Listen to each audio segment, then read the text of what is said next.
Year 6, this is your English lesson for Thursday the 14th of January. We're going to carry on thinking about Philippe Petit and his walk between the towers. There you can see him on his high rope. He did at one point lie down when he was doing the tightrope walk. It was just incredible. And you're going to be writing a balanced argument. So I want you to imagine that you are Philippe Petit's friend and he's written you this letter. So this was the 6th of August 1974. Dear friend, today is the day. For some time now, I have been watching the towers being built. I have stared longingly at their majestic beauty, marvelling at how they soar into the sky. This is a day of opportunity, a day when I can claim the sky as my own. Secretly, and dressed as a construction worker, I shall enter the South Tower tonight with my cable and arrows to secure the end to the North Tower. And then I will walk from tower to tower by tightrope. This is the biggest risk of my life. But if I don't do it, I will surely regret it. Tell me, friend, that I am taking the correct action and not making a mistake. Yours sincerely, Philippe Petit. So I'd like you to imagine that he has written this letter to you, that you're one of his friends, and you're going to write him a letter of advice back.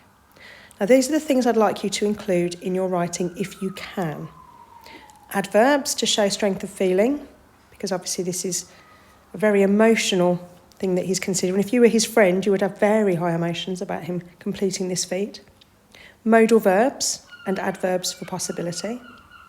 Adverbs to show cause and effect, and use a subjunctive mood for formality. Now, we haven't thought about subjunctive mood before. We have thought about modal verbs and about adverbs. So if I show them to you, it might make you're a little bit less worried in case you are worried. So adverbs for strength of feeling, all that means is using things like, I strongly suggest that you reconsider. It is my firm opinion that if you don't do this, you'll regret it for the rest of your life.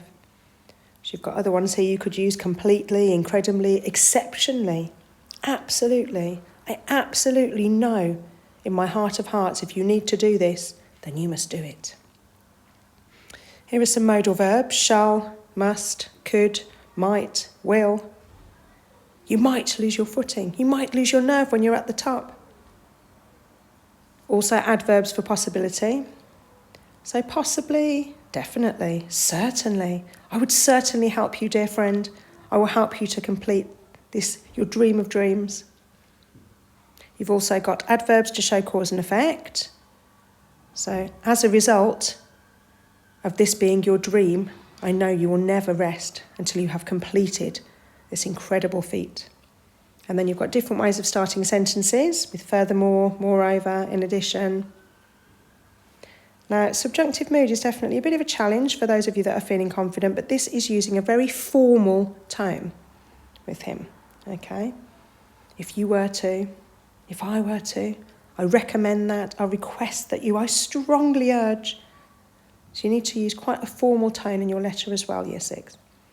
Now, I'm going to model to you how your letter might start. So, Year 6, this is how your letter may look. So, we've got Thursday, the 14th of January in your English books. So remember that we are trying to write a balanced argument. So think back to all your for and against arguments from yesterday, whether or not Philippe should complete this daredevil feat, and you're going to write back to him. So it's the 6th of August 1974. This is how your letter may start. Dear Philippe,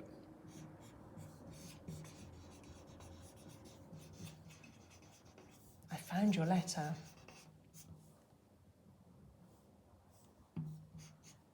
I wish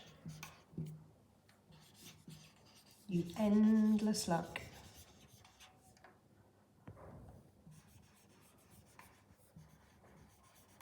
With your bold adventure.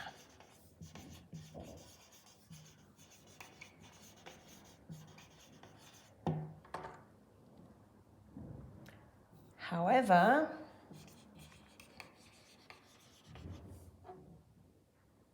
I would like to offer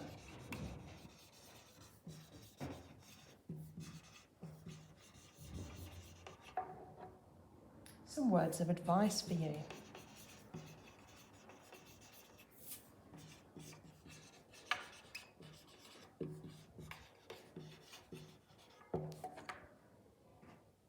consider. Sorry, I thought I was going to put a full stop there, but no, for you to consider. So this is how your letter might start, Year 6. Dear Philippe, I found your letter. I wish you endless luck with your bold adventure. However, I would like to offer some words of advice for you to consider. And then I would like you to think about the arguments for and against, knowing how strongly he feels about doing this, how it's his complete dream to complete this, but also all the danger and all the other things that are involved. Good luck, Year 6.